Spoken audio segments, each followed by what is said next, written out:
Assalamualaikum students. I hope you are all fine. Students, open your English book, page number 12.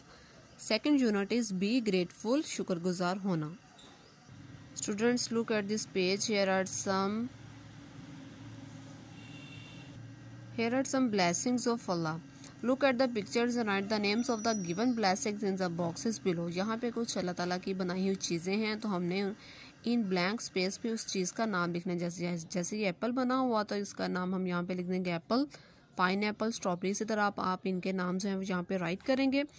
What is your favorite fruit or vegetable? Describe why you like it the most. Can you explain the nutritional value of the chosen fruits and vegetables? Imagine what a life would be like if these blessings were not created by Allah. आपने ये सोचना है कि अगर ये चीज़ें नहीं होती तो ज़िंदगी किस तरह की होती. Name a few more natural things without which life is not possible. सी चीज़ों के बारे में बताएं कि जो ना होती तो लाइफ जो है वो पॉसिबल नहीं होती. स्टूडेंट्स, नेक्स्ट लेसन है हमारे पास ओ अल्लाह लव मी. ये हमारे पास एक पोएम है. इस पोएम में पोएट्स जो है वो अल्लाह ताला की प्रेजेंस को हर जगह महसूस करती है. जिस तरह हम अकेले होते हैं तो हमारे साथ अल्लाह ताला की ज़ात वो वह ज़ात है जो हर जगह हमारे साथ मौजूद होती है. इसी तरह पोएट्स जो है वो अल्लाह ताला को महसूस करती है जब वो अकेली होती है, रोती है, उससे मदद की या मोहब्बत की या लव की ज़रूरत होती है, तो वो अल्लाह ताला की ज़ात को अपने पास महसूस करती है. फॉर एग्जाम्पल, जो पोएट्स है वो अल्लाह ताला को देखती है स्टार्स में, नाइट में, फ्लावर्स में, बर्ड्स में. इन तमाम चीज़ों में वो अल्लाह ताला की मौजूदगी को महसूस करती है. Let's start the reading of this poem. I see you in the stars when the night glows with a spark, when the trees swag in the air and birds enjoy their share. Students, आपने इस पूरी poem की जो reading है इसी rhyming style में करनी है. इस पोएम की पोइटेस का नाम है, शायरा का नाम है फातिमा महरू. आपने इस नाम को याद रखना है. स्टूडेंट्स, इस पोएम के क्वेश्चन आंसर्स हैं. In which thing does the poetess sees Allah सुब्हानहू व तआला? The poetess sees Allah in stars, trees, flowers, birds, etc. Question number 2 है, when does the poetess feels the presence of Allah subhanahu wa ta'ala? When she needs a lot of care, she feels His presence. Question number 3 is, why does the poetess want more love from Allah subhanahu wa ta'ala?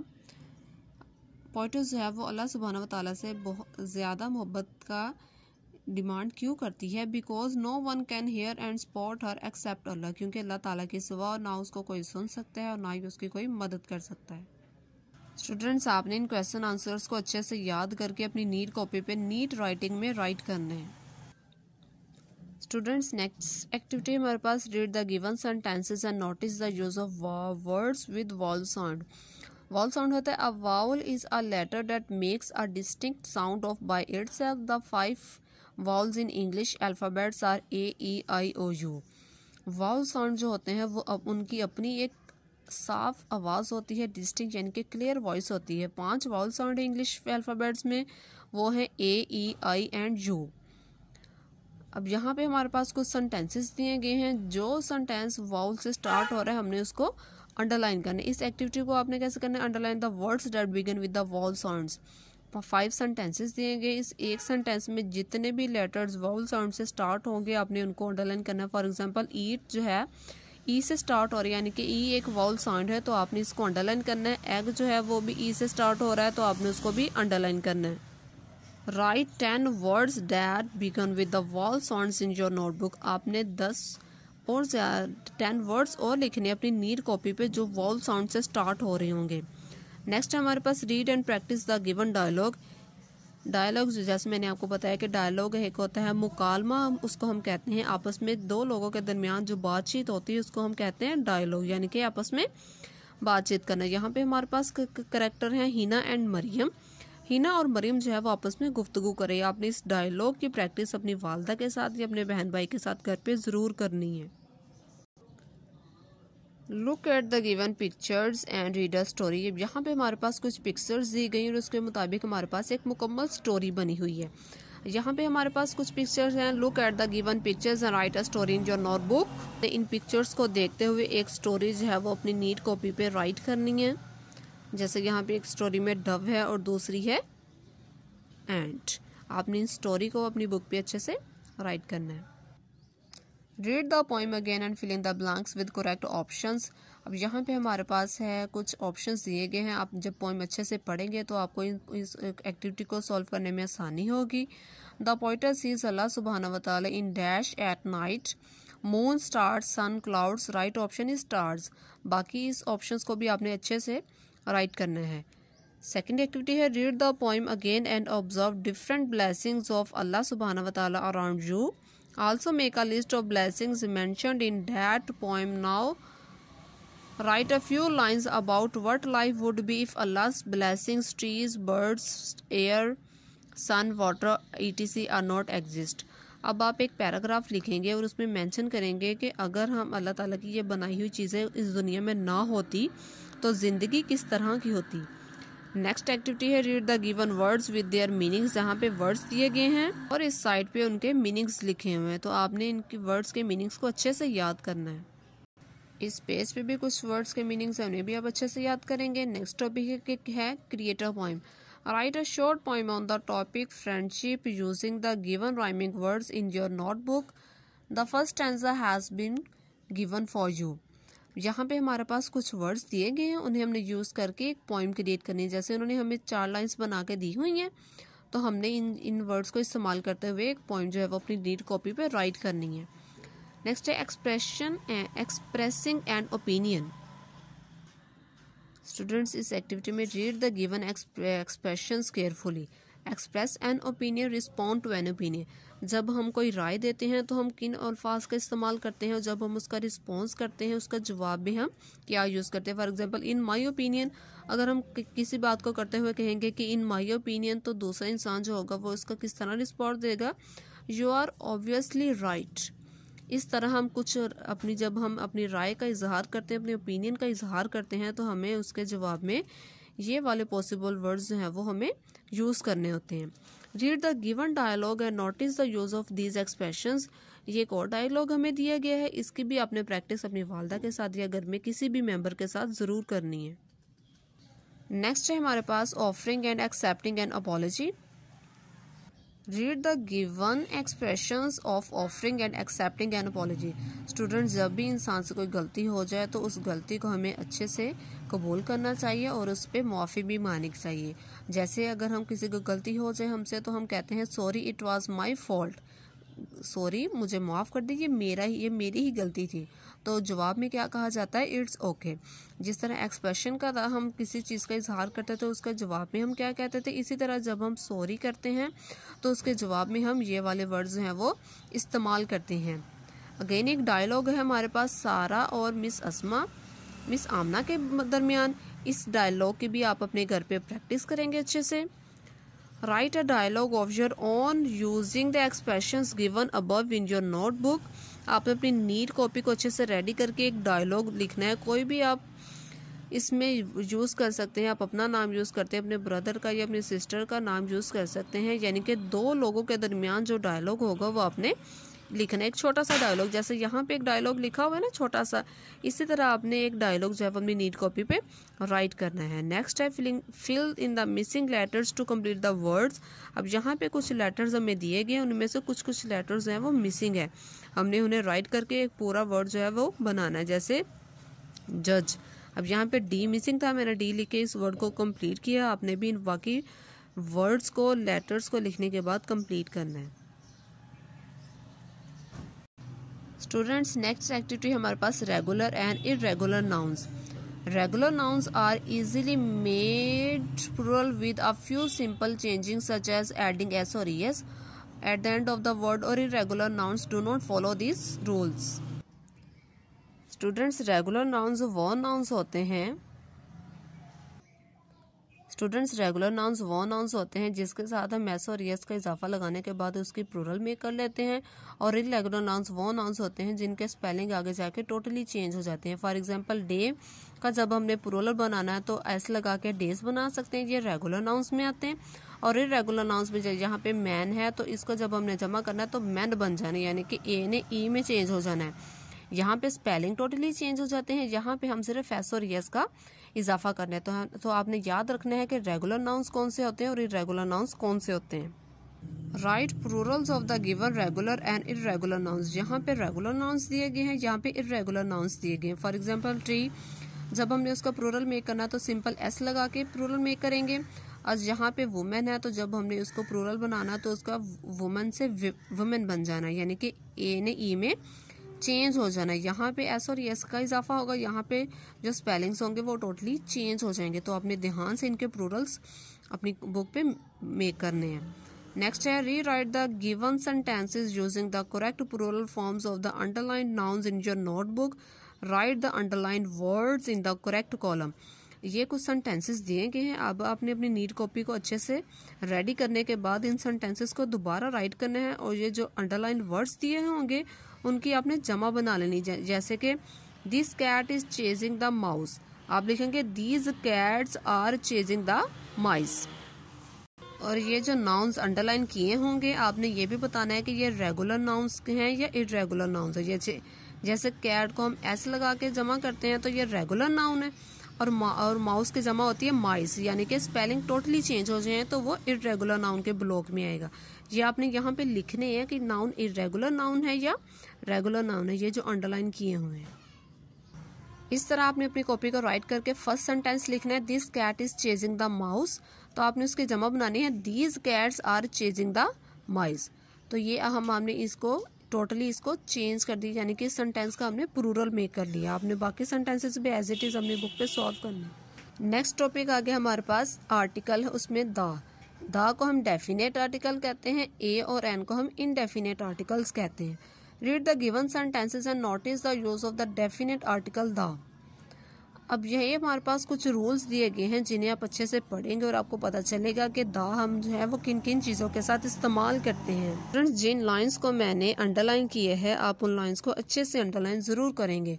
For example, when we talk about something already known things और which have been previously mentioned, जो चीज़ें जिनका हमें पता होता है और previous यानी कि पीछे मेंशन हो चुकी होती है उनके साथ हम द का इस्तेमाल करते हैं। I have a parrot, the parrot is green, do you know where I left the keys. अब यहाँ पे पैरट के बारे में हमें बताया गया है आ पैरट। जब हम उससे नेक्स्ट सेंटेंस लिखेंगे तो हम द यूज़ करेंगे, क्योंकि हमने पहली लाइन में पैरट के बारे में पढ़ चुके हैं, तो दूसरी लाइन में हम उसकी जगह द इस्तेमाल करेंगे। वही डिफाइन और आइडेंटिफाई अ पर्टिकुलर पर्सन और थिंग, किसी खास शख्स, जगह या चीज़ के नाम के साथ हम द इस्तेमाल करते हैं। रेफर टू द पीपल और objects that are unique before superlatives और एडजेक्टिव्स और ओरिजिनेटेड नंबर्स के साथ भी हम द जो है वो इस्तेमाल करते हैं। स्टूडेंट्स, आपने लाइंस को अच्छे से राइट करना है और इन्हें याद करना है। इसकी एग्जांपल्स आगे दी गई हैं, उन्हें भी आपने अपने माइंड में रखना है।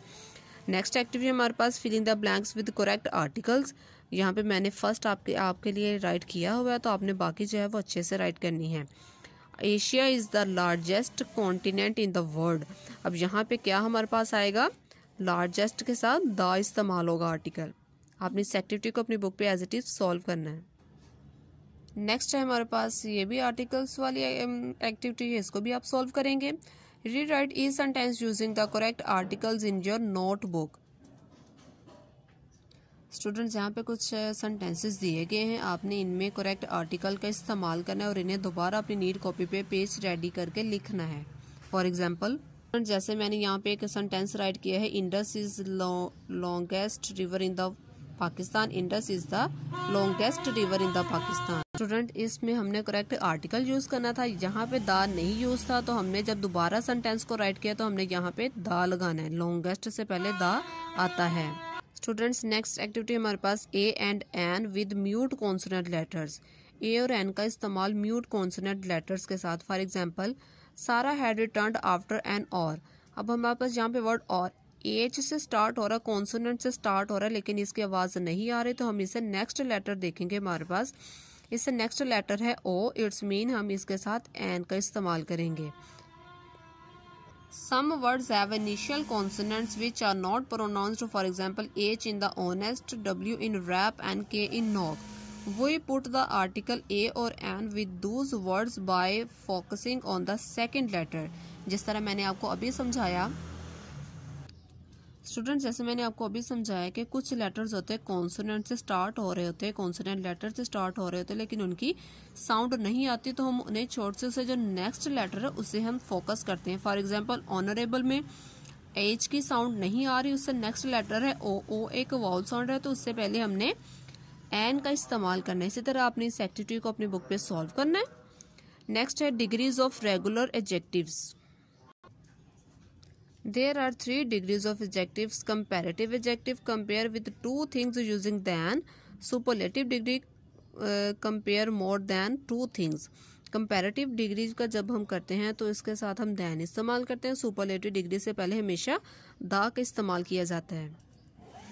There are 3 degrees of regular adjectives: positive degree, comparative degree and superlative degree. Positive degree long, comparative degree लॉन्गर्स और सुपरलेटिव डिग्री लॉन्गेस्ट, यानी कि लॉन्ग, लॉन्गर एंड लॉन्गेस्ट। इसी तरह heavy, heavier and heaviest.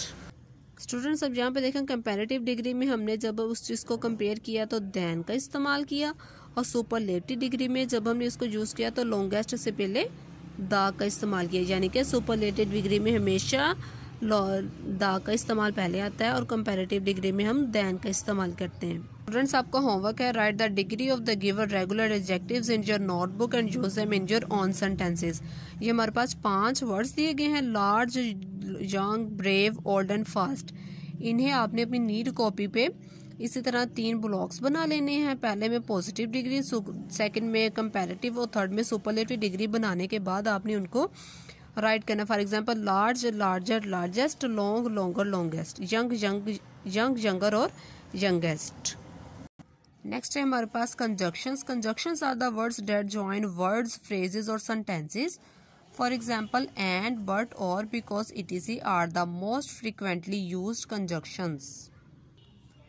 Students, इस paragraph में मैंने कुछ words को अंडरलाइन किया है: बिकॉज, एंड, और, एंड सो। ये हमारे पास कंजक्शन वर्ड्स हैं।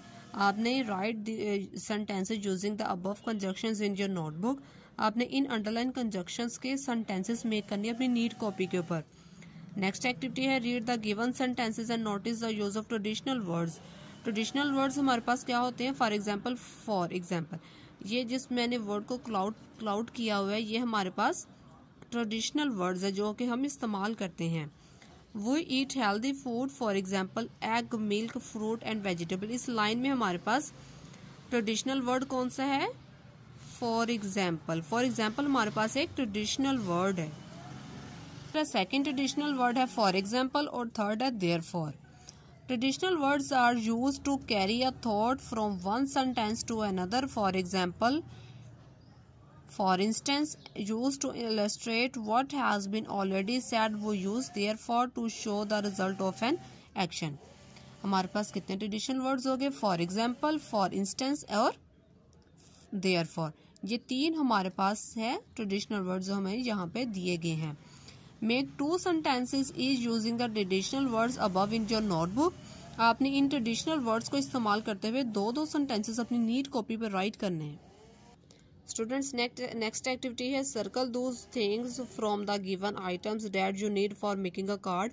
एक कार्ड बनाने के लिए आपको किस किस चीज़ की ज़रूरत होती है, आपने उसको सर्कल करना है। For example, plain paper, football की ज़रूरत नहीं होती तो हमने उसको सर्कल नहीं किया। कलर पेंसिल, सीजर्स और पेंसिल। नेक्स्ट एक्टिविटी है use the given pictures for writing the procedure of card making in the correct sequence. ये हमें कुछ पिक्चर्स दी गई हैं, हमने इनकी नंबरिंग करनी है और नीट कॉपी के ऊपर हमने क्या करना है, इसका प्रोसीजर लिखना है, इसका तरीका लिखना है कि एक कार्ड बनाने के लिए कि सबसे पहले हम क्या करते हैं, सेकंड नंबर पे क्या करते हैं, थर्ड नंबर पे क्या करते हैं। Sequence markers are the words that organise our writing such as first, next, then, after, that and finally। we often use sequences when we give instructions, describe a procedure or tell the stories। यानी कि sequence markers हम किस लिए इस्तेमाल करते हैं? एक चीज़ का सीक्वेंस बताने के लिए कि सबसे पहले हमने कार्ड बनाने के लिए क्या चाहिए होता है और हम उसको किस तरह इस्तेमाल करते हैं। स्टूडेंट्स, इस लेसन की लास्ट एक्टिविटी है right an incident of your life. When you treated somebody with kindness, आपने एक इंसिडेंट लिखना है, एक वाकया लिखना है कि जब आपने किसी भी दूसरे इंसान के साथ रहम दिली का सलूक किया हो। आपने अपनी नीट कॉपी अच्छे से रेडी करने के बाद एक इंसिडेंट इस बारे में लिखना है। स्टूडेंट्स, लेसन नंबर 2 की तमाम एक्टिविटीज़ को अच्छे से आपने बुक पे सॉल्व करना है, याद करना है, और जिन लाइंस को मैंने आपको अंडरलाइन करवाया उन्हें अच्छे से अंडरलाइन करना है, और पोएम की फुल रीडिंग आपने राइमिंग स्टाइल में अच्छे से करनी है। अल्लाह हाफिज़।